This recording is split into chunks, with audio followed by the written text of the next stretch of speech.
This is Jamie Drummond for Good Food Revolution. I am here with Dr. J. Bernard Seps from Storybook in California. How are you today, sir? I'm fine, thank you, Jamie. Now, we were just chatting a little bit about the history of Storybook, but let's chat again about that for our readers on Good Food Revolution. You came from out with the wine world some 39 years ago. What was the inspiration behind Storybook? Well, at the time I was a professor of European history in one of the California State Universities. I've been teaching for 13 years, and I decided there are other ways in which I could earn a living. And I had a long interest in wine. I'd been a sommelier to get myself through college and had visited places like the Napa Valley for my own education. And once you visit the Napa Valley, there's a tendency to like it very much. Oh, yes. Fall in love with it. It's a beautiful spot. So my wife and I, we have 4 children, we decided that maybe there are other environments in which we'd like to raise those children, so that was part of it. Our love of wine was another part of it.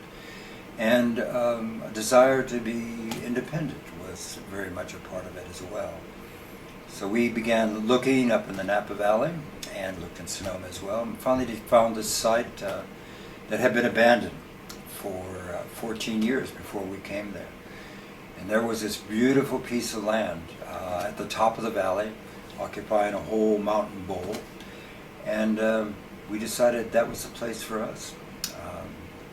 Beautiful spot. We came in, it was a moonlit evening, and there were deer playing in a meadow that was down at the bottom there, a big redwood grove, and then 3 shadowy caves dug into the hill that turned out to be caves dug by the Chinese back in the 1880s for wine.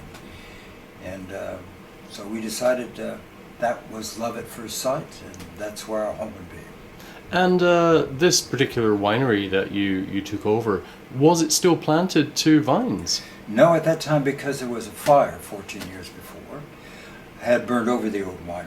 It was once the second largest winery in the north part of the Napa Valley, but when we got there, the land was completely abandoned. So we literally had to start from the ground up, and in a way that's the kind of tabula rasa I was looking for, that blank slate on which I could build my fortune and do my utmost to create something worthy. Now, when you made that initial investment in the winery and the vineyards, would I be correct to say that you planted Cabernet and Zinfandel at that point? No, at that point we did our research, and we felt this beautiful piece of land could support us if we took care of it. And we wanted to bring forth from the land all the best that it would yield. And so what we did is we analyzed the soil, the climate, the exposure, all those micro factors that go into matching grape and site. And that was our key, to make that match.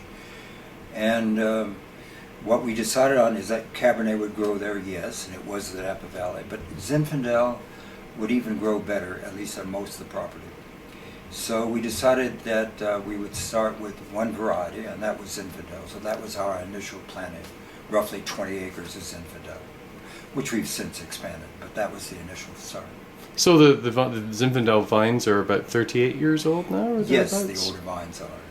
And then you expanded into Cabernet, and I believe you have 2 clones, 6 and 337 that you 6, use. 337, and clone 4 as well. And clone 4 also, okay. Clone called Chelachev clone. So what's the proportional breakdown of your wine production these days varietally? Well, we do about 75% Zinfandel still, and then Cabernet and a little bit of well, it's not Petit Verdot, but a little bit of Viognier actually. Viognier? Yes, oh, okay. Small amount. Right, okay. I've never tasted that one yet. So. You'll get that chance this afternoon. Fantastic, fantastic. Now, in the 40 years, almost 40 years that you've been in the Napa Valley, what are the most remarkable changes that you have seen, and where do you feel the Napa Valley lies today in the world of wine? Oh, a difficult question, but a good question. I think the changes have been a movement towards more corporate attraction to the Napa Valley. The large corporations are much more dominant than they were when we started out, certainly in the 70s. I think the wines generally are probably better than they were 40 years. I think the base wines are certainly better. I think there is, because it is corporate run and because there is an interest in the bottom line, a little more susceptible perhaps to marketing influences than agricultural influences than it used to be. Our desire is still to produce from our land what it yields best. Sometimes the marketing department of a corporation might take precedence and say we need to make these heavy, fat, sweeter type wines because they sell better.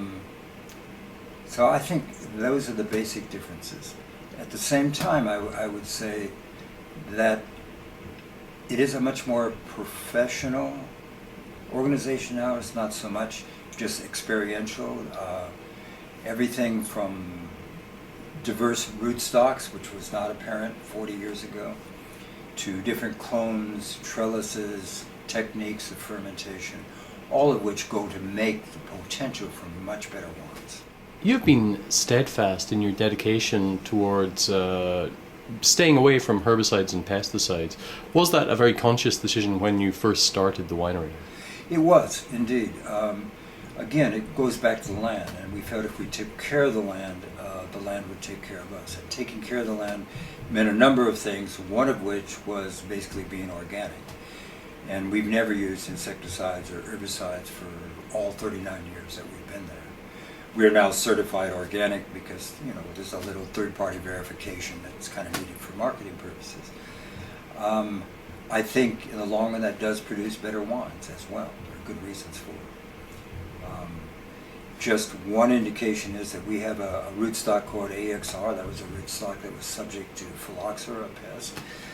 And we still have a large planting of AXR because of our agricultural practices. So it's important, the way you take care of the land for the kind of yield that you get. Zinfandel can be a bit of a polarizing grape varietal. Now, you have obviously bet on that horse for 38 years now. And Zinfandel, it does attract an interesting crowd, I have to say, having experienced the Z.A.P conference that takes place in San Francisco. I think it's the end of January each year. Yes, it is. I'd love to get your personal take on Zinfandel and what it means to you. Well, I'm the founder of Z.A.P, so I have to defend that organization, of course. But I think Zinfandel is a grape that has been around for a long time. So I think it is both widely planted.